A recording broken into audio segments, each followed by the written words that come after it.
Esiet sveicināti šajā sabata dienā. Prieks redzēt visus klātesošos, prieks arī apzināties, ka mūs klausās un skatās tiešraidē. Un iespējams arī kāds skatīsies atkārtojumu. Bet es jūs aicinu būt šeit klāt, jo tā ir tāda vienreizēja iespēja būt dievkalpojumā, māsu un brāļu sadraudzībā un sajust, kā Svētais Gars darbojas mūsu vidū. Un es aicinu uz šiem dievkalpojumiem piektdienas vakarā diskusijas formā. Mēs sarunājamies par aktuālām tēmām. Sabatā 10 no rīta ir sabatskola un 11:30 cenšamies iesākt otro daļu ar svētru un visi laipni aicināti. Par to, kas notiks šodien un vēl nedaudz vēlāk, es aicinu pastāstīt Zintaru.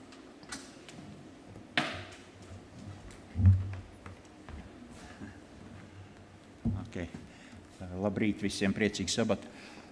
Jūs jau ziniet, kas notiks mēneša beigās, oktobra mēneša beigās, vai ne tā? Izstāde, viņi redzam jau tur.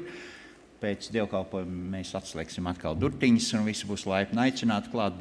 Ir pieaicināts arī videogrāfs, kurš, lai šo lietu publicētu sēsīs un ne tikai pacentīsies iefilmēt, izveidot mazu patīkamu video, ja? Būsim uzmanīgi, galvenais sekosim līdz mūsu mīļākajiem, mazākajiem bērneļiem, ja? Ar rociņām lūdzu neaiztikt šīs mazās lietiņas. Viņas ir vestas tālu ceļu no īpaši licencētas kompānijas Amerikā, kurā ir tiesības veidot šādus artefaktu kopijas. Ja?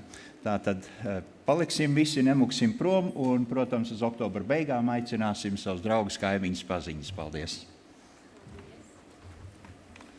Jā, tas ir par šodienu, tātad nekur nebēgam. Pusdienas vēl nav uzsildīts, tātad viņas neatdzisīs. Tad, kad tiksiet mājā, tad to arī varēs darīt. Pēc 2 nedēļām mums būs kāds īpašs dievkalpojums, un mēs, kā mēs parasti sakam, mēs palaižam skolā mūsu skolniekus. Palaidīsim bērnu dārzā, 1. klasē un visās pārējās klasēs. Tas ir 6. septembrī, bet pēc tam visi dosimies ceļojumā, diezgan patālu no šejienes, un šeit es lūkšu draudskopību īpaši ieklausīties, lai mēs tur visi nokļūtu, vajag organizēt transportu. Tiem, kam ir automašīnas, lūdzu pieskaties draudskopībā, pasakat, cik jums ir brīvas vietas, lai varētu aizbraukt ciemos pie mūsu Vijas mežītes. Tas ir aiz Strenčiem, tur nedaudz pa labi. Es arī ielikšu draudzes čatā informāciju. Tātad sadraudzības brīži pēc dievkalpojuma būs pēc neliela pārbrauciena, apmēram 40 minūšu garumā, 50 varbūt minūšu garumā, kas lēnāk brauks. Groziņi, ja, lai būtu patīkama mums atpūta, nedaudz kaut ko uzkodīsim, un pēc tam būs dažādas aktivitātes, kuras mums sola bērnu nodaļa. Tā kā būs piepildīta pēcpusdiena. Bērni, vecāki, vēl ņemat līdzi mūsu draudzes locekļus, ko vien varam sakraut mašīnās, tie braucam. Un kam ir vēlēšanās. Bet ja ir vēlēšanās, tad noteikti vietu atradīs. Un iespēja, kā tur nokļūt. Šajā brīdī es aicinu zāles kārtībniekus kalpot mums. Un mums ir iespēja ziedot dievnam uzturēšanai.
Mūsu devis Tēvs, pateicību Tev par šīm dāvanām, ko Tu mums sniedzi, par šo iespēju, par vēlēšanos, ka mēs varam ar to dalīties, ko Tu dodi, un ka Tu mūs tiešām stiprini gan fiziski, gan garīgi. Palīdz mums arī nepagurt šajā kalpošanā, bet uzticēties Taviem apsolījumiem, ka Tu svētīsi arī mazumiņu, ja mēs ar to dalīsimies. Lai Tev, Kungs, slavu, gods un pateicību mūžīgi mūžos. Āmen.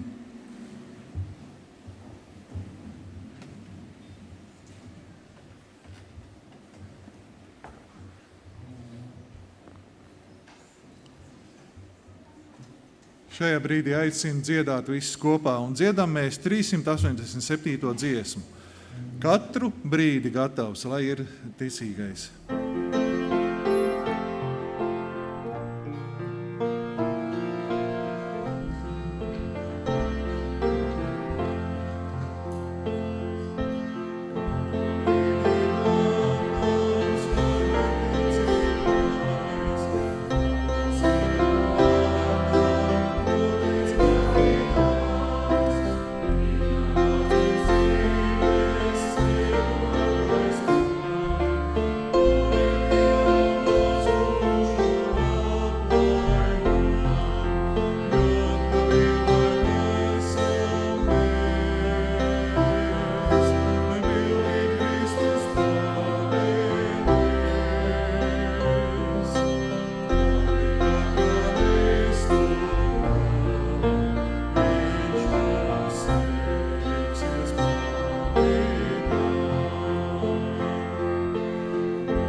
Lūgsim Dievu. Mūsu Tēvs debesīs, mēs šajā sabata dienā esam atnākuši Tavā priekšā.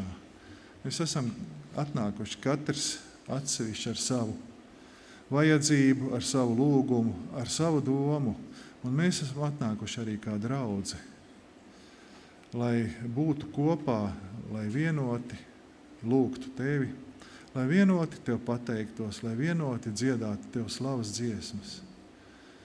Mēs tiešām pateicamies par to, ka Tu mūs uztur pie dzīvības, ka Tu mums dod veselību.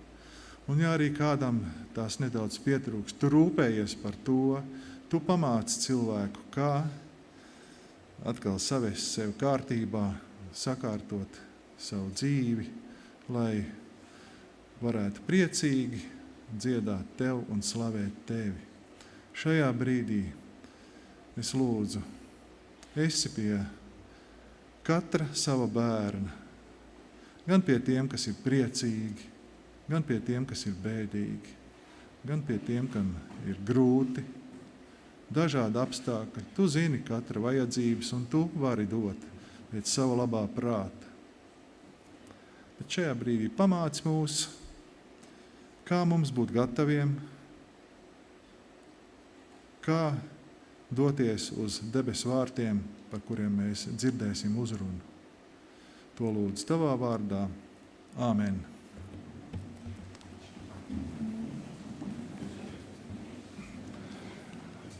Aicinu ieklausīties un ne tikai ieklausīties, piedalīties visus kādā priekšnesumā. Vārdi būs uz ekrāna, tā kā droši dziedam līdzi, un pēc tam mēs klausīsimies Dieva vārdu.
Labrīt, mīļie cēsnieki.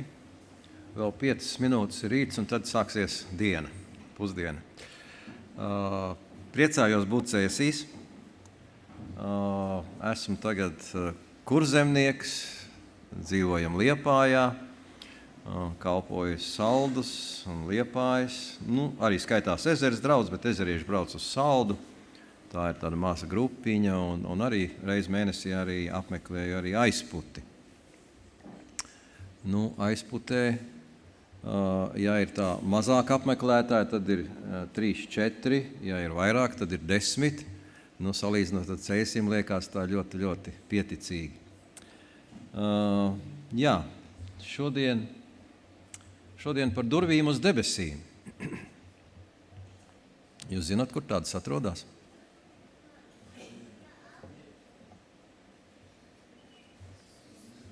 Kur viņas varētu būt? Cēsīs nav? Latvijā vispār ir? Vajadzētu taču būt. Jā. Es sākšu varbūt ar tādu stāstiņu. Bērnībā, kad es biju iemācījies lasīt, man ļoti patika lasīt, lasīju grāmatas, un tad es bibliotēkā ņēmu tādas bērnu grāmatas, stāstu grāmatas un lasīju. Un kāds stāsts man tā ļoti iepatikās, kaut kā viņš man uzrunāja. Un stāsts bija par kādu mazu zēnu, kurš dzīvoja kādā, nenoteiktā laikā, nenoteiktā vietā. Un tur bija tāda sena pils, un tai pilī apkārt bija augsts mūris. Jūs zināt, bērnībā viss liekas liels un augsts. Un zēns arī, viņam bija jāiet bieži garām šim mūrim, viņš staigāja gar šo mūri, un kādu dienu viņš ieraudzīja šajā mūrī durvis, tādas smagnējas koka durvis, un tās durvis bija nedaudz pavērtas, un tā bija tāda nomākusies diena, un pa to atvērto durvju atvērumu spīdēja tāda spoža gaisma. Un viņš tā lēnām, tā uzmanīgi tās durvis vēra vaļā un skatījās, tur iekšā ir cits gadolaiks. Šeit ārā ir rudens, bet tur iekšā ir vasara, tur ir koki ziedos un puķes un putni dzied un tik jauks klimats un tāds, kaut kas pavisam cita pasaule, teiksim tā. Un zēns nevarēja saprast, kur viņš atrodas, un viņš staigāja un klausījās un brīnījās un priecājās un visus tos labumus neatceros vairs, kas tur bija, bet sāka satums tomēr, un viņš atcerējās, ka viņam jābūt mājās, kad jau tāpatās viņš ir aizkavējies, viņš steidzās mājās un domāja, nākošajā dienā es noteikti nākšu šeit atkal un pavadīšu visu dienu jau no paša rīta. Un viņš no rīta steidzās gar šo mūri un nav tās durvis tur. Viņš aiziet apkārt visam tam mūrim un nav. Viņš nāk apakaļ un atkal nav. Un pat nav vietas redzamas, kur tās durvis varētu būt bijušas. Man tas stāsts kaut kā toreiz tā iekrita tā prātā un sirdī. Es jau toreiz to alegoriju tā īsti neuztvēru, bet man likās arī tā pati ideja kā tāda, kad šajā pasaulē ir kaut kādas durvis uz kaut ko labāku, uz kaut ko daudz savādāku un labāku, uz citu pasauli. Un arī, kad mēs Dieva vārdā lasām par Dievu valstību, par debesu valstību, tad arī mēs saprotam, ka tas, kas šodien ir šeit, Elena Vaita arī saka, kad viņai teica, ka viņai tagad jāatgriežas uz zemi atpakaļ ir no šīs atklāsmes, tad viņa sāk raudāt, jo viņa negribēja atgriezties. Tas ir kaut kas tāds, kas neviena cilvēka sirdī nav nācis, ko neviena acis nav redzējusi, nav dzirdējis, bet kaut kas tomēr katra cilvēka sirdī tomēr ir kaut kur iekšā apslēpts. Un tādēļ šis jautājums, kur tad ir tās durvis uz debesīm, vai es viņas atradīšu, vai viņas būs atvērtas priekš manis, un vai es varēšu ieiet pa šīm durvīm. Un tas ir tāds ļoti, ļoti, ļoti būtisks jautājums. Un jūs droši vien arī zināt arī dažādas Bībeles tekstus, kurus dažus mēs šodien arī aplūkosim nedaudz. Bet pirms mēs to darām, es aicināšu piecelsimies un izlūksimies lūkšanā Dieva svētību. Debes Tēvs, mēs pateicamies, ka Tavs vārds Bībele mums atklāja kaut nedaudz no Tavas valstības. Un mēs saprotam, ka arī šajā dzīvē ir daudz skaistu brīžu, vietu, laiku, cilvēku, notikumu, ka Tu mums esi sagatavojis kaut ko daudz labāku, kaut ko daudz skaistāku, kaut ko mūžīgu, svētu, šķīstu un kaut ko tādu, ko Tu jau esi ielicis mūsu sirdīs, kā Zālamans saka, ka mūžība jau ir ielikta cilvēka sirdī. Un mēs pateicamies par šo mūžības nojausmu, ko Tu mums dāvā. Un šodien, kungs, mēs vēlamies meklēt arī šīs durvis uz Tavu valstību, lai mēs varētu par tām ieiet kopā ar Jēzu un palikt kopā ar viņu mūžīgi.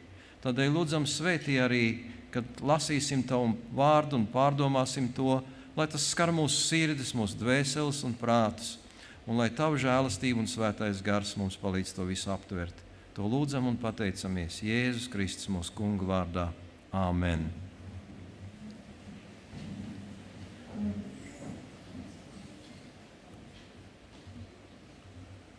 Jūs droši vien atceraties arī no Mateja evaņģēlijas 7. nodaļas tādu bībeles tekstu.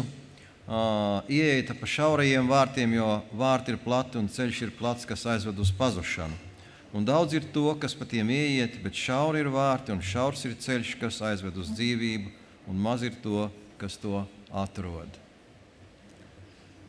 Pirms kādiem gadiem 10 apmēram es biju Brēmenē, Vācijā, un Dievnams atrodās uz tādas ielas, tur tā upe tek garām, pilsētas upe Verdera. Un arī šī futbola komanda saucās Verdera, kas ir šajā pilsētā. Un bija rīta dievkalpojums, es biju rīta dievkalpojumā, sabatā šajā draudzē, arī kalpoju. Un tad, kad mēs pēcpusdienā tur atgriezāmies pie tā dievnama, tad bija ļoti grūti jau ar mašīnu jau pārvietoties un izrādījās, ka traumes ar cilvēkiem plūst uz stadionu.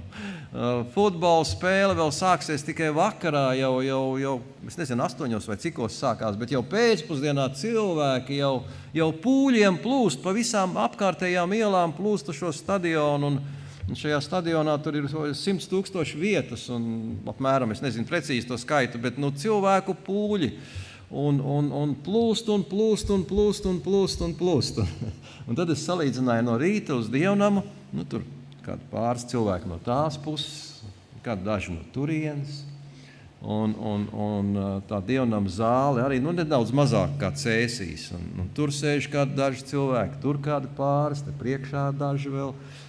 Un tas kontrasts bija tik milzīgs ar to cilvēku pūļiem, un tad mēs vēl braucam kaut kādā nākošā dienā vai kad garām šim stadionam, un tur bija redzams lieli vārti, lielas durvis, ir ik pēc kāda noteikta attāluma, un viņi bija slēgti tad, bet arī šis troksnis un viss pārējais šī kņada, un 14. pants saka, bet šauri ir vārti un šaurs ir ceļš, kas aizved uz dzīvību, un maz ir to, kas to atrod. Tāds brīdinošs teksts mums šeit ir.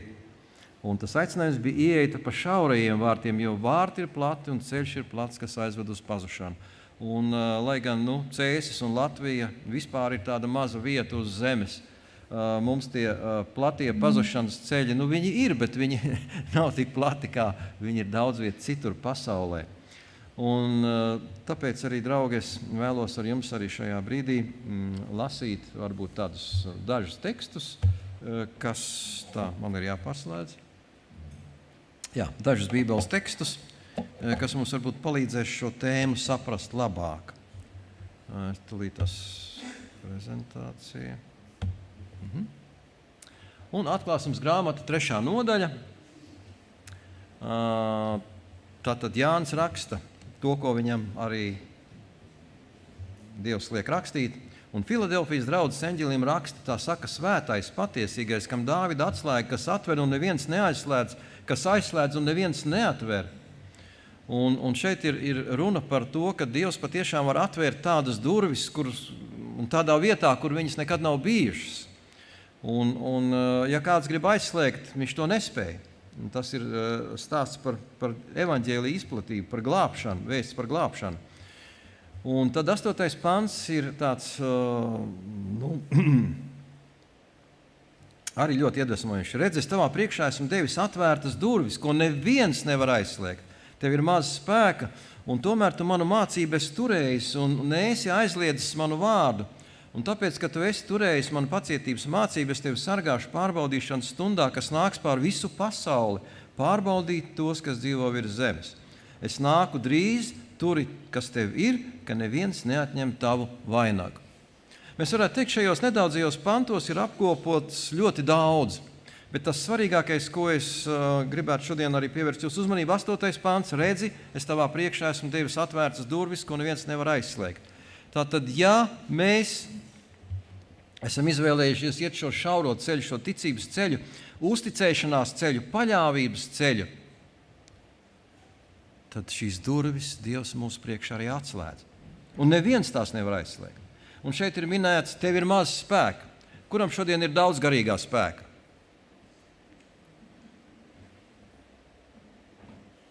Tiem, kas uz platā ceļa. Jā, mēs nejūtamies tādi garīgi varoņi, tā ir, jā. Liekas, ka mums vēl daudz kas pietrūkst un daudz kas trūkst, un te ir teikts, tev ir maz spēka. Tomēr manu mācību tu esi turējis. Tu esi paļāvies uz to, kas ir rakstīts Dieva vārdā. Tu esi turējies pie tā, neesi aizliedzis manu vārdu. Tad, kad mēs nonākam kādās situācijās, kad mums ir jāizstāv ticība, mēs esam palikuši uzticīgi Dieva vārdam. Tāpēc, ka tu esi turējis manu pacietības mācību, kad arī mēs esam rādījuši ar Dieva žēlastību arī šo pacietību pret citiem, pret situācijām. Un tad ir runa par tiem notikumiem, kas notiek pasaules noslēgumā, šī pārbaudīšanas stunda. Un tad ir atgādinājums 11. pantā, kad es nāku drīz, turies pie tā, ko tu esi atklājis. Un tad mēs iesim uz otro nodaļu, 1. pantu, un tur ir Efēzes draudze, 7 draudzēm. Tātad 1. un 6. 6. un 1. Un šeit ir par Efēzu 1. draudze, un šķiet, ka tie ir tie laiki, kas ir ļoti tuvu tam laikam, kad Jēzus bija virs zemes, vēl atsliecnieki, kas viņu redzēja, kā Jānis raksta, mēs esam bijuši kopā, aptaustījuši, ēduši kopā, ceļojuši kopā, ļoti tuvu viņam bijuši. Tātad Efēzes draudzes eņģelim raksti, tā saka tas, kas tur labajā rokā 7 zvaigznes, kas staigā 7 zelta lukturu vidū, tātad Jēzus Kristus. Es zinu tavus darbus un pūles un pacietību, ka tu nevari panest ļaunus cilvēkus. Tātad darbi, pūles, tātad šī, kā mēs sacīsim, novēršanās no ļaunuma.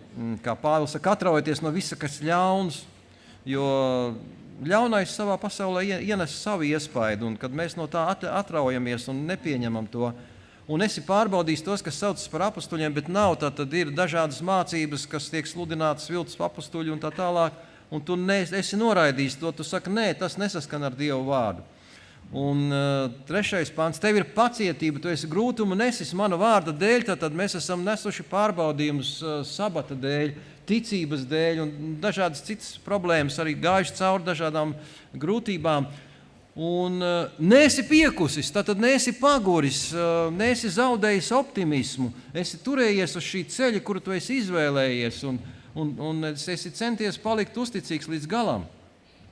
Un pēkšņi 4. pants ir, ziniet, kādreiz tā. Jums ir gadījies, kad jūs ejat, un pēkšņi skaidrs laiks, tā kā šodien, ja tāds skaidrs laiks ir, drusku apmācies šodien gan ir, jā, bet ir arī tādas dienas, kad tu ej, un priekš tās zilas debesis, un pēkšņi pērkons no skaidrām debesīm. Ir jums kādreiz tā gadījies? Un jūs skatāties, tur ir mākoņi aiz muguras. Un tas ir tā satriecoši pēkšņi kaut kas. Un šeit arī tāds bet man pret tevi ir tas, ka tu esi atstājis savu pirmo mīlestību. Tu nepieņem ļaunumu, tu visus savus darbus, pūles, lieliec, pacietību un visu pārējo, tur ir tāds garš saraksts. Liekas, kad mēs lasām šīs rindas, ka tās debes durvis verās vaļā. Ir jums tāda sajūta? Verās vaļā, ne tādās mazās spraudziņā, bet tā plaši verās aizvien plašāk vaļā. Un pēkšņi tas pērkons no debesīm, bet man pret tevi ir tas, ka tu esi atstājis savu pirmo mīlestību. Un tad ir tāds ierosinājums, tad pārdomā, no kā tu esi atkritis, pārdomā, no kā tu esi aizgājis, pārdomā, ko tu esi atstājis, pārdomā to, kas tev šobrīd šķiet varbūt nav tas pats svarīgākais, nav tava prioritāte. Un tad ir teikts, atgriezies un dari pirmos darbus, ja atgriezies pie tā, ko tu esi aizmirsis. Bet ja nē, es nākšu un nostumšu tavu lukturu no vietas, ja tu neatgriezīsies. Tad tur 6. pants vēl ir tāda uzslava, jā, man pret tevi vēl, man tevī patīk tas, ka tu arī ienīsti Nikolaītu darbus, jo tur ir par Kristus dievišķību tiek noliekt un tā tālāk. Jā, atkal, daudz ir tā pozitīvā, daudz ir tās uzslavas, daudz ir tā uzteiktā, bet viena lieta trūkst. Un kad mēs ejam tālāk un lasām Dievu vārdu, Galatiešiem 5. nodaļa, tur ir gara augļi. Tagad ir tas augļu laiks, tagad ir pat reizēm tā, ka tu aizēji uz tirgu un nezini, ko pirkt, tik daudz ir tā labuma. Un šeit jūs priekšā arī tāds dažādas augļus. Kurš no augļiem jums tā būtu tuvāks? Kas par arbūzu? Ir arbūzu laiks. Negaršo arbūzu? Ir pa dažiem garšo arbūzu. Ananās. Mēs dzīvojam tādā valstī, kur ananās ir pieejama cauri gadu. Vai tas nav izcili? Nevajag mums būt Āfrikā, lai tev būtu ananās pieejama cauri gadu. Kā ar vīnogam? Vērtējiet? Jā, vīnogas. Kam gan negaršo vīnogas? Kā ar melonēm? Tās arī ražo cauri gadu. Ir pieejams. Melonas arī labs. Bet tomēr par gara augļiem. Kurš tad jums liekas tas raksturīgākais? Ananās ļoti smuks varētu būt. Viņš ir tāda. Visi labi, ja? Laikam, ka mēs tā paskatāmies, it kā viens auglis, ja? Un tās pirmais raksturojums tam auglim ir, ja mēs teiksim, ņemsim arbūzu, ja? Kāds ir arbūzs? Iekšā skaista krāsa, ja? Sulīgs, salds, garšīgs un tā tālāk, ja? Visas labas lietas. Un šeit arī, kas tad ir tas gara auglis? Gara auglis ir mīlestība. Laba lieta? Laba. Imants Ziedonis savā laikā rakstīja, bez mīlestības negriež nazisās. Tad bez mīlestības nekas īpaši nenotiek tāds labs. Prieks, laba lieta? Ļoti laba lieta. Ja dzīvē pazūd prieks, tad kas tā par dzīvi? Miers. Miers spēj novērtēt tas, kurš ir izjūtis nemieru. Pacietība arī ir ļoti laba lieta. Laipnība, tā ir ļoti svarīga lieta. Labprātība, tas ir to, ko cita negrib, kāds tomēr uzņemās un izdara. Labi, kad ir tādi cilvēki. Uzticamība, laba lieta, ļoti laba. Lēnprātība reizēm ir tāda noslēpumaina un nesaprotama, bet tā ir spēja ilgstoši nekurnot panest grūtības un būt laipnam un saglabāt arī visu to labo, kas ir bijis iepriekš. Un tad ir atturība, ja pašsavaldība, un te ir, jūs 3. pantā teiks, pret tādām lietām nav bauslības. Jaunais krievu tulkojums saka, nav likumu pret tādām lietām. Likums neko neiebilst. Likums tikai uzteic. Un šeit tomēr, ja mēs runājam par šiem gara augli, tad tas atbilstošākais laikam būtu tas vīnogu ķekars. Tādēļ, ka mēs redzam, ka ir dažādas sastāvdaļas. Un kas vēl ir interesanti ar vīnogu ķekaru, kad katra tā odziņa ir vērtība. Ja jums ir ķekars ar vienu ogu, jūs tādu ņemtu veikalā? Tur tas ķekariņš ir, bet viena oga tikai. Tas taču nav nekāds vīnogu ķekars. 2 ogas?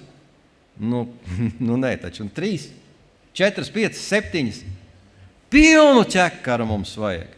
Un ar gara augļiem arī tā, ka mums vajag pilnu šo Dieva dāvāto, Dieva svētā gara dāvāto augli. Un kā jūs redzat, tas pamatraksturojums ir mīlestība. Sākās ar mīlestību un noslēdzās ar savaldību, paškontrolēbu, atturību. Un iesim tālāk. Efeziešiem 3. nodaļa. Tā, man jāpaslēdz arī šeit. Tas ir tāds interesants teksts, Efeziešiem 3. Pāvils raksta, tādēļ es loku savus ceļus Tēva priekšā, lai viņš savā godības bagātībā jums dotu savu garu. Kāpēc? Pirmkārt, lai darītu stipru jūsu iekšējo cilvēku. Tas ir svarīgi, iekšējais cilvēks. Personība. Nobriedis kristietis. Tas ir svarīgi. 17. pāns. Lai Kristus jums ticību turoties pie ticības, mājotu jūsu sirdīs. Arī tas ir ļoti būtiski, ko arī Dieva vārds uzsver, lai Kristus būtu manā sirdī. Ko tas nozīmē praktiski? Mēs tālāk skatīsimies. Un tad vēl ir svarīgi iesakņotos un stipri stāvētu mīlestībā. Iesakņotos un būtu stipri mīlestībā. Ja nav iesakņojies, tad tāds augs parasti iznīkst ātri. 18. pants, ka līdz ar visiem svētajiem, ar visiem pārējiem Dieva bērniem jūs spētu aptvert, kāds ir platums, garums, augstums un dziļums. Ko tas nozīmē? Platums, augstums, garums un dziļums.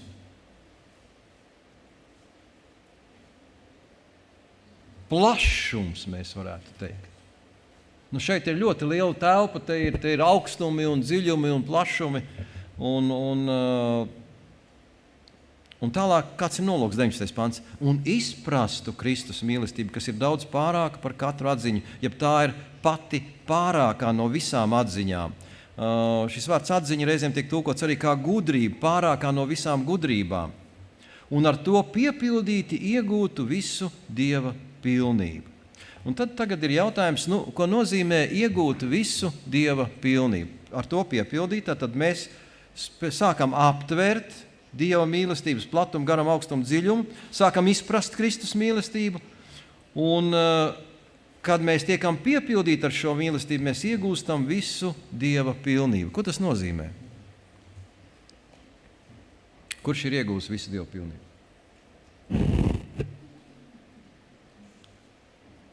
Jums ir traumas rokām? Pleca traumas? Neceļās rokas. Jā, mums nav tāda pārliecība. Un tādēļ šis teksts man arī pamudināja šo tēmu pētīt arī tālāk, jo es saprotu no šī teksta, kas ir zilā krāsā iekrāsots, tātad piepildīti ar mīlestību. Mēs iegūstam Dieva pilnību, jeb citiem vārdiem sakot, mēs kļūstam derīgi dzīvei Dieva valstībā. Un mēs šodien arī mācījāmies par 10 baušļiem, kādi tur ir tie debesu valstības iemītnieki, ko viņi dara un ko viņi nedara. Viņi dzīvo saskaņā ar Dieva valstības likumiem. Viņi dzīvo savstarpējā harmonijā, viņi dzīvo mierā, viņi dzīvo mīlestībā.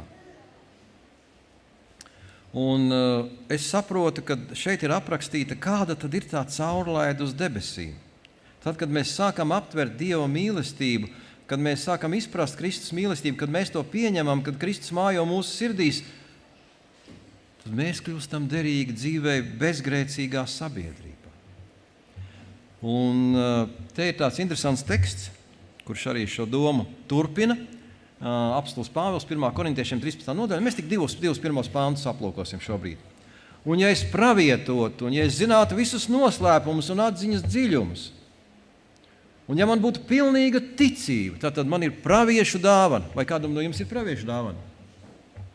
Man nav. Šeit nav. Man internetā piesakās vairāk praviešu. Viens pravietis man pieteicās arī draugos Facebookā. Viņš tajā ailē norādījis cilvēka intereses vai nodarbošanās Dieva pravietis. Viņš ir uzrakstījis. Un vispār daudz praviešu ir. Daudz pasaulē, tūkstošiem viņu ir. Un ja es būtu patiesi Dieva pravietis, man būtu šī pravietošanas dāvana, atklāsmes no Dieva, es redzētu Dievu un visu viņa valstību un daudz ko citu, ko Dievs vēlas atklāt. Ja es zinātu visus noslēpumus, man uz visiem jautājumiem būtu atbildes. Atziņa ir gudrība. Ja man būtu tāda gudrība, kas pārspēja visu, kas ir uz šīs zemes. Ko nozīmē pilnīga ticība? Kāda ir pilnīga ticība? Nekādu šaubu, absolūta ticība, tāda ticība, ka varētu kalnus pārcelt, par ko Jēzus teica, ja jums būtu tāda ticība, kā vajag, tad šie kalni te mainītos vietām. Bet nebūtu mīlestības, tad es neesmu nekas, saka Pāvils. Un 3. pants pat vēl satriecošāks. Man viņš vienmēr ir satriec šis pants. Ja es visu savu mantu izdalītu nabagiem, atceraties, bagāts jauns cilvēks, ļoti bagāts. Jēzus saka, izdali savu mantu nabagiem, nāc man līdzi, seko man, un tu būsi Dieva valstībā. Un ko šis cilvēks saka? Ko viņš teica? Kurš atcerās? Viņš neko neteica, viņš pagriezās un aizgāja. Viņam šī likme bija par augstu. Un Pāvils saka, bet ja es visu savu mantu, pieņemsim, ka viņam ir ko dalīt, vēl vairāk un nodotu savu mieslu, lai man sadedzina. Tas nozīmē, ka es būtu gatavs kļūt par mocekli ticības dēļ, bet man nebūtu mīlestības, tad tas man nelīdz neniek.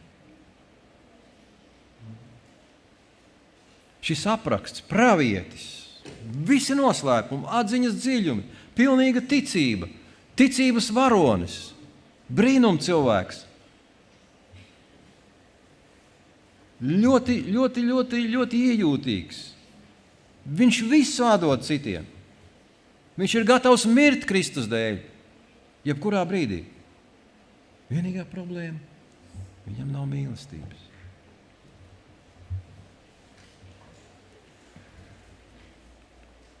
Vēl kāds teksts, Mateja evaņģēlijas 22. nodaļa. Mācītāji, kāds raksta mācītājs jautāja Jēzum, kurš ir augstākais bauslis bauslībā? Bet Jēzus tam atbildēja un sacīja, tev būs Dievs savu kungu mīlēt no visas sirds, no visas dvēseles un no visa savu prātu. Un dažos evaņģēlos teikts arī ar visu savu spēku. Šis ir augstākais un pirmais bauslis. Otrs tam līdzīgs ir tev būs savu tuvāku mīlēt kā sevi pašu. Šīs abos baušļos ir saņemta kopā visa bauslība un pravieši. Jēzus saka, ir 2. Pamatā ir 2, kuri pēc tam ir izskaidroti, un tad ir 10. Un tas uzdevums ir tev būs Dievu savu kungu mīlēt no visas sirds, visas dvēseles, visas savu prātu. Un tas ir attiecības ar Dievu, pirmie 4 baušļi, nākošie 6 attiecības ar līdzcilvēkiem. Mīli savu tuvāko kā sevi pašu. Un Jēzus saka, tas ir viss. Šeit mēs varam pavilkt svītru apakšā un uzrakstīt rezumējumu. Un tad ir jautājums, ko nozīmē no visas sirds? No visas dvēseles, no visa prāta un ar visu spēku. Vai ir kāds indikators, kāds rādītājs, ka mēs šajā ziņā progresējam? Jūs zināt, var asinsspiedienu izmērīt, var temperatūru izmērīt, var daudz ko gaisa spiedienu izmērīt, ja? Daudz ko var izmērīt, kas ir izmērāms lielums.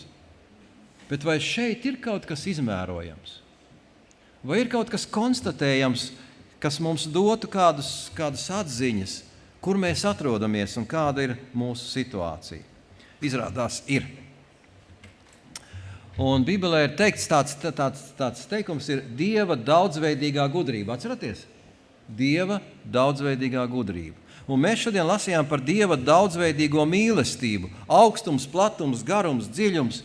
Un šeit mēs nedaudz palūkosimies uz Dieva daudzveidīgo mīlestību, kas mums palīdzēs saprast, kur mēs atrodamies.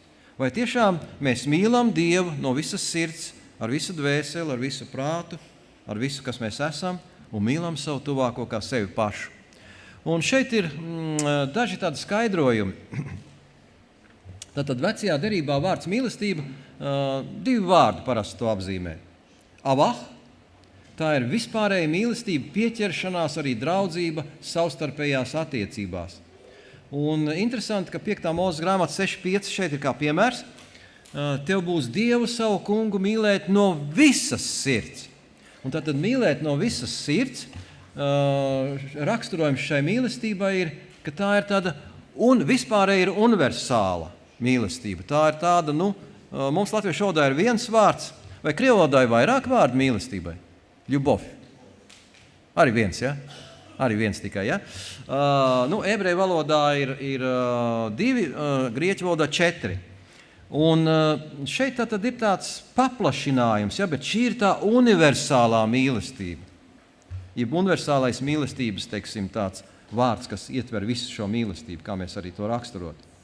Un tā ir tāda, mēs teiktu, visaptveroša mīlestība, arī sirsnīga pieķeršanās un tāda dziļa draudzība savstarpējās attiecībās, kad mums ir tiešām labi draugi. Hesed. Hesed ir otrs vārds, un tā ir žēlastības mīlestība. Jūs zināt, psalmos teikts, tas kungs ietin savā žēlastībā, tā kā mamma ietin savu bērnu. Šī žēlastības mīlestība, tā ir arī šī mātes mīlestība, tā ir uzticīga mīlestība, tā ir arī apžēlošanās, iežēlošanās, tas kungs iežēlojās un apžēlojās. Un tā ir arī derības uzticība. Mēs tagad mācāmies arī Bībelē par derību. Tā ir uzticība derībai ar Dievu, savam solījumam, kristības solījumam, savām apņemšanās, ko mēs izdarām. Un tātad šis vārds ir arī šeit, mēs redzam arī latviskots 36. psalms, 6. pants, tava žēlastība sniedzas līdz debesīm. Un interesanti, ka arī šis vārds mīlestība ne tikai vecajā derībā, bet arī jaunajā ļoti bieži tiek tulkots arī kā žēlastība. Apžēlošanās Dievs ir arī mīlestības Dievs. Iesim tālāk uz jauno derību. Tas populārākais vārds ir agapē. Agapē, tā ir dievišķā, nesautīgā, beznosacījumā mīlestība, kas otram vēl labu, neatkarīgi no šī otra rīcības, attieksmes vai arī nopelniem. Viņš to ir pelnījis vai nav pelnījis. Es atceros, manai mammai bija tāds teiciens, tu to neesi pelnījis, tu atkal esi sastrādājis tādas un tādas lietas. Ja? Tu neesi pelnījis, ka tevi ņem līdz tur ciemos, vai tu neesi pelnījis to vai vēl kaut ko. Un es pat neatceros, ko es vienreiz biju izdarījis, bet kaut ko es biju izdarījis tādu.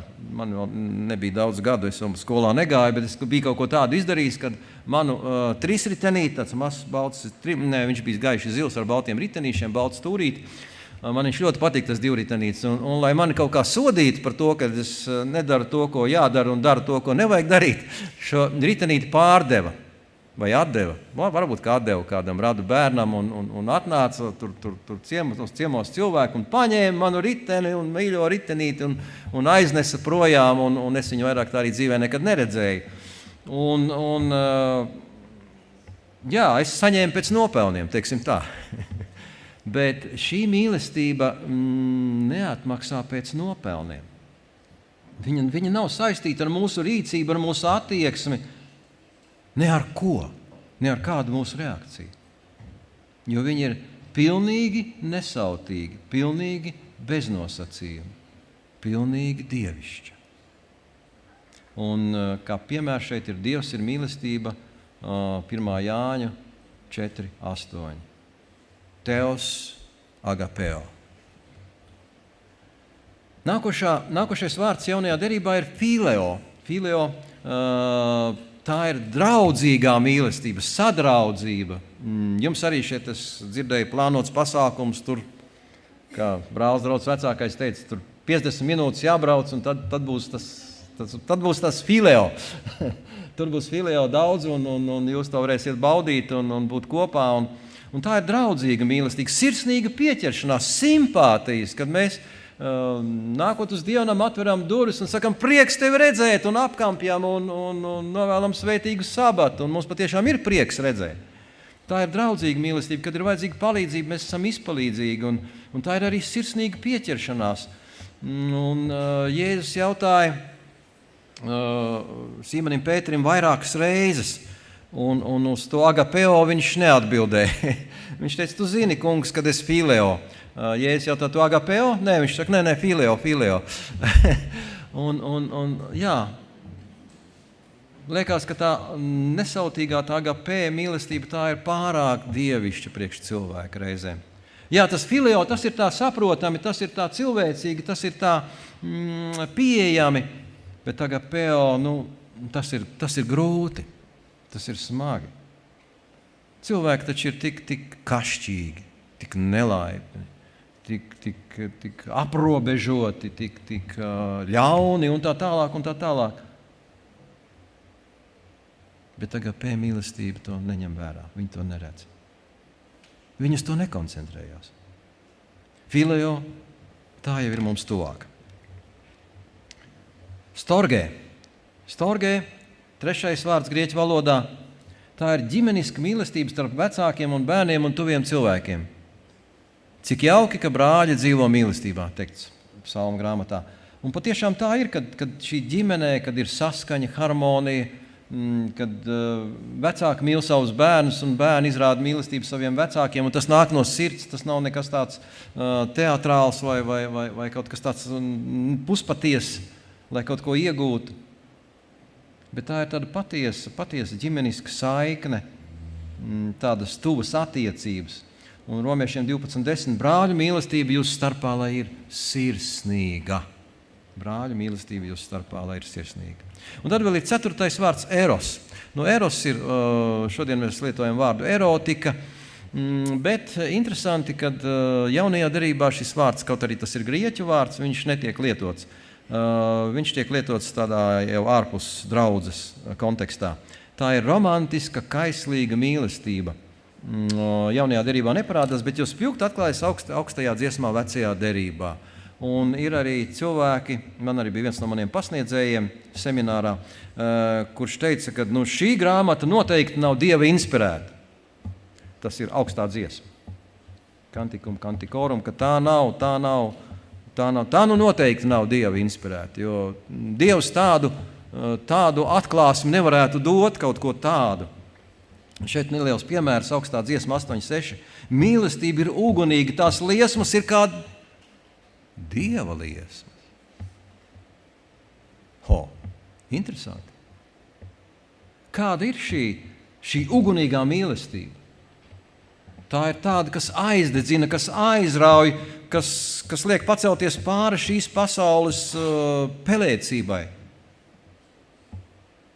Tāda ir Dieva mīlestība. Es esmu iededzies ar tevi ar dievišķu liesmu. Dievišķā uguns. Un šeit mēs redzam šo daudzveidīgo mīlestības atklāsmi šajos dažos piemēros. Kaut gan latviešu valodā mums ir un krievu valodā tikai viens vārds. Tomēr tās ir tik daudzas un dažādas izpausmes. Un tad ir jautājums,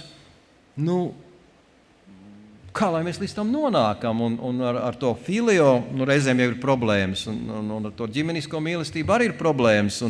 Un kur tad vēl tas agapeo? Tas jau pavisam tāls kaut kāds neaizsniedzams mērķis. Ir tā kā maratona skrējiens. To tikai daži izredzētie var noskriet.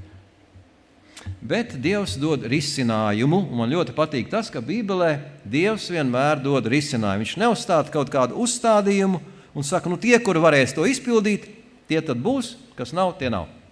Tie paliek aiz žoga. Efeziešiem 4. nodaļa. Mēs atkal tas jautājums ir tā, es atvainojos.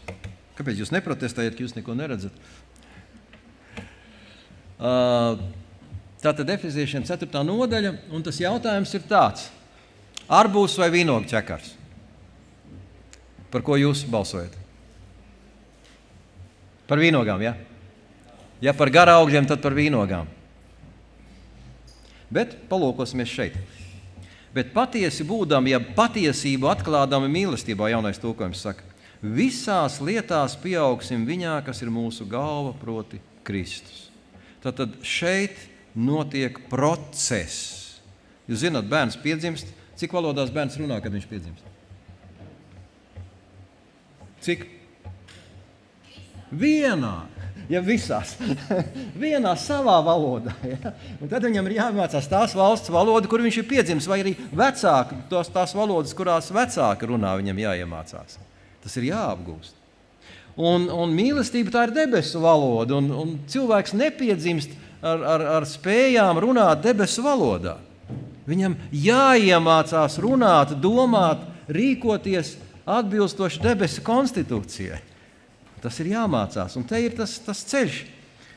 Patiesi būdami, ja atklādami patiesību mīlestībā, tad mums nav nekāds vilts, mēs esam patiesi. Visās lietās mēs pieaugsim viņā, tātad Kristus ir mūsu galva, viņš ir mūsu vadonis, viņš ir tas, no kura mēs mācamies. Es atceros, ka es kādus vairākus gadus trenējos rokas bumbā, un es biju ārkārtīgi lepns, ka Latvijas izlases rokas bumbas spēlētājs ir mans treneris. Iedomājieties, toreiz, tālajos padomju laikos. Latvijas izlases uzbrucējs ir mans treneris, un es biju tik lepns, jo tas ir kaut kas tāds vienreizējs. Viņš arī bija tāds, kad viņš visi zēni ar vaļām mutēm skatījās, kā viņš rādīja šos metienus, kā šīs kombinācijas mēs mācījāmies. Un viņš bija milzīga autoritāte mums, un mēs patiešām no viņa mācījāmies. Viņš katru kustību rādīja un visu tur koriģēja. Un šeit Kristus ir tas, no kā mēs mācāmies. Viņš ir mūsu piemērs. 16. pants. Viņā visa miesa kopā saturēta ar visādām palīga saitēm vienota pastāvīgi aug pēc tām spējām, kas katrai viņas daļai dot, lai ir draudze. Kristus miesa ir draudze šeit virs zemes. Un te ir interesanti saturēt un visādām palīga saitēm vienot. Mūsu draudzes vecākais, viņam arī tāda palīga sistēma vajadzīga šobrīd. Un tas ir labi. Viņš var staigāt bez kruķiem. Jūs redzat, iedomājieties, kāda brīnuma notiek. Ja kāds teikt, ka cilvēks var lauzt kāju bez kruķiem staigāt, tad teikt, viņš ir traks palicis. Nē, mēs dzīvojam tādā laikā, kad tas ir iespējams. Un šīs palīgas saites visādas ir draudzes vecāki, ir diakoni, ir bērnu skolotāji un sabatskolas skolotāji, ir dažādas dāvanas un dažādas kalpošanas, un tas viss kopā tiek veidots draudzes ģimenē. Un te visa tā draudze pastāvīgi aug katrai daļai ar tām spējām, kas katrai daļai dotas, un tagad rezultāts, uz ko mēs ejam, kas tur rakstīts ir? Kļūdama aizvien pilnīgāka mīlestībā. Jūs redzat šo procesu? Es atceros, kad es vēl dzīvoju Vidzemē, kāds brālis bija tāds kā meteors. Viņš kaut kad parādījās un pazuda. Viņš varēja parādīties dievkalpojumu vidū un pazust, viņš varēja parādīties sabatskolā, un tad viņš arī kaut kur pēc kāda brīža pa durvīm ārā, un tad pēc tam viņš atkal vēlreiz parādās dievkalpojumā, un atkal viņš ir prom. Un tad kaut kur es viņu satiku uz ielas, un es viņam saku, klausies, kur tu tā klīsti pa to pasauli apkārt? Nāc uz dievnam, nāc 10:00 ir dievkalpojums, nāc piedalies sabatskolā, mācies Bībeli kopā ar pārējiem, tu vari arī diskusijās piedalīties, piedalies dievkalpojumā, tu vari dažādas kalpošanas, ir kalpošanas iespējas. Viņš man saka, Vilni, tu zini, man tas neder. Man ir savas attiecības ar Dievu. Es saku, tu zini, nav jau tā, ka cilvēks ārpus draudzes, viņš tur var uzturēt tās attiecības. Es saku, Dievs ir tā iekārtojis, kad ir draudze, un draudzē mēs mācamies pirmkārt jau panest citu mīlestībā, palīdzēt citam mīlestībā, kopā kalpot citam ar citu mīlestībā un tā tālāk. Viņš saka, tu zini, man tas neder. Man ir savs modelis, man ir savas attiecības ar Dievu. Un tā viņš turpināja, kamēr, ziniet, tā ar meteoriem ir. Viņi te parādās, pazūd, un tad viņi vispār pazūd. Un tā viņš arī pazūd pavisam. Un es nezinu, kur viņš ir šobrīd, bet tas mērķis ir, ka šajā korelācijā, šajās attiecībās mēs visi kļūstam pilnīgāki mīlestībā. Mēs to vairāk saprotam, mēs vairāk vērtējam, mēs vairāk to sniedzam viens otram. 2. vēstule Tesaloniķiešiem 1. nodaļa, un ar to mēs arī šodien noslēgsim. Tā, kāpēc jūs atkal neprotestējat, kad nav attēls? 2. Tesaloniķiešiem 1. nodaļa, 3. pāns. Mums vienmēr jāpateicas Dievam par jums, brāļi, kā pienākas, jo jūsu ticība aug augumā, un jūsu visu savstarpējā mīlestība kļūst pilnīgāka pie ikviena no jums. Un ja jūs man teiktu, kāds tad ir tas kopsavilkums no šīs dienas tēmas par debesu durvīm, par mūžību kopā ar Jēzu, par to, kas ir mūsu sirdīs, kā nokļūt līdz realizācijai, līdz sapņa piepildījumam, tad redziet, Bībelē viens pants to atklāja. Jūsu ticība, lai aug, ja jūsu ticība, lai ir dzīva, lai ir augoša, lai viņa pieaug katru dienu. Rūpējieties par to, lai viņa aug. Un jūsu visu savstarpējā mīlestība kļūst pilnīgāka, tuvāka dievišķai mīlestībai. Ietver sevī gan šo agapeo mīlestību, gan šo storge mīlestību, gan šo filio mīlestību. Un lai tā dedzība, kas ir Dievam pret mums, lai šī dedzība arī ienāk mūsu attiecībās ar cilvēkiem. Tās ir tās durvis. Es redzu, tās jau ir tādas pavērtas durvis. Jūs redzat, durvis pavērās, tā ir. Viņas verās vaļā. Un tad, kad viņas atvērsies, kad Kristus nāks, tad nebūs vairs durvis jāmeklē. Mēs būsim pārliecināti, Kristus ir šīs durvis, kā viņš pats par sevi ir teicis. Lai Dievs mūs svētī, mīļie draugi, Kaut vai šīs divas lietas. Jūsu ticība, lai augumā katru dienu, un jūsu savstarpējā mīlestība kļūst aizvien pilnīgāka un līdzīgāka Jēzus mīlestībai.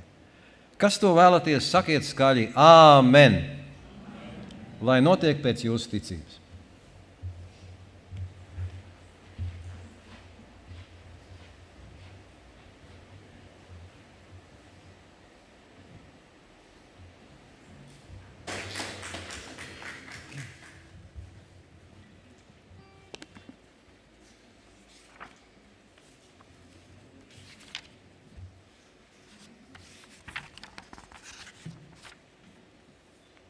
Un tagad vienosimies visi šajā dziesmā, kuru es jau iepriekš tā kā pieteicu, drīz tā diena būs klāta.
Nolieksim galvas kopējā lūkšanā.